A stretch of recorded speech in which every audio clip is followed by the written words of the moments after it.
Alright, some more Bede in Latin, 314b. And indeed, the bishop was sitting down in his place, we're going to eat, and furthermore, next, the king, venerated, he turned up, for he had been coming back from the hunt, and he began standing at the fire, the nice warm fire, with his servants, and suddenly, amongst all this warming up, he was remembering, present participle, the word that his antistes had said to him, that the priest had said to him, the bishop. He discincted himself from his sword, took his belt off and his sheath or whatever, and he gave it to his minister, Festinus. So he's in a hurry. He went before the feet of the bishop, and he flew down there, and he demanded that he be placated or pleasing to him. Okay, so he's inquiring, wants the bishop to be happy with him, because never, from now on, the incept means in future, will I say anything concerning this, or will I judge about quantum, how much from the money you give to the sons of God. That's right, because he gave his horse to a peasant yesterday.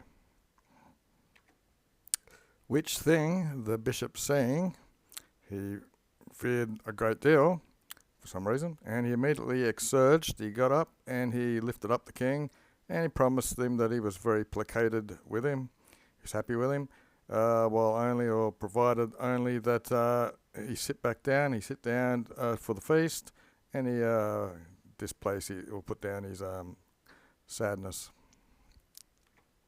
And while the king, with the ablative bishop, that's supposed to be a C, with the bishop ordering and demanding it, so meanwhile the king's recovered his laetitiam, his happiness.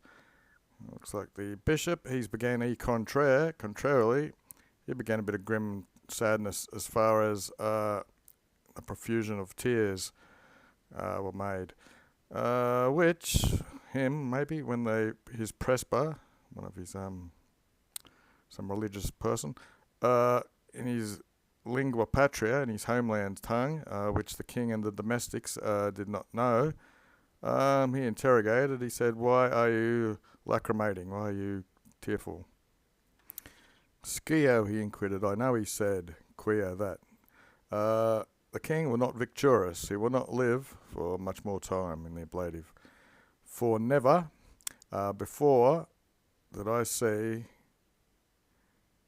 I guess we get humiliated and other things for this, but I'll be humble here. King making himself humble. Never seen this, such a humble king. From whence I've noticed, or for this reason I've noticed, he rather quickly must be rapiendum from this life. It's in errata oblique, so it doesn't necessarily have the est in it. You see Pliny do that a lot in the downloads. Okay, for it is not worthy this race to have such a rector, to have such a king of good character or whatever. And neither much after the dire presaging or future seeing of this priest was the funeral of this grim king, concerning which we've already spoken about above, and it was implemented, it was filled up. But also Ipsi, this priest, Aidan, not more than 12 after the death of the king whom he loved days. This is the day before the calendars of September, last day of August, 12 days later. He was a Bladus. He was taken from our age, our era, our world, and he received the premium, the rewards of his perpetual labouring from the Domino, from the Lord. Now we'll skip to Book 4, Chapter 3, and cover some more of this. Okay, so starting after Dique Loquita Ecclesiastes, so that's one of the books of the Bible that speaks about this. It says there's a time of sending stones and a time of collecting them. Just gerunds here, gerundives, with the time and the stones. Supervenit usually means arrived unexpectedly, but sometimes it just means arrived. For it'll arrive a clades divinus, which has been sent. So there's some disaster sent by the divinity turned up, which through the death of the flesh, living stones of the church from their terrestrial seat. The seat's a vague word, more like their habitat where these stones are, will be transferred to the celestial building or temple. Okay, so plague basically, and some stones from the church are going to go to heaven somehow. And when many people from this church of the same most reverend priest, having been subtracted from the flesh, so there's a plague, all these people subtracted from the flesh means they're dead, they've left their flesh, came the hour of him himself that he would transfer from this world to the Lord. So this guy's going to die. Happened on a certain day in the aforementioned prefarded mansion, place where they're staying, by chance when he was there with only one brother, it'd be a religious brother, not his own brother, to who the vocabulum was oven, or maybe a W in English.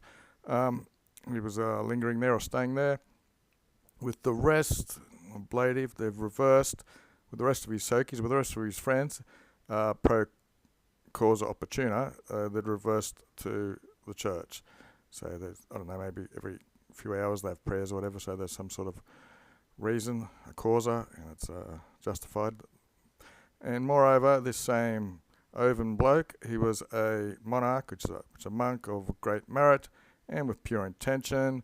He left the world, looks like in exchange for retribution, which is probably a gifting or the rewards of Superne, which would be the heavens. And he was worthy in all these things. The Lord to him, especially had revealed the arcane, the secret things. He was worthy, singular, to who.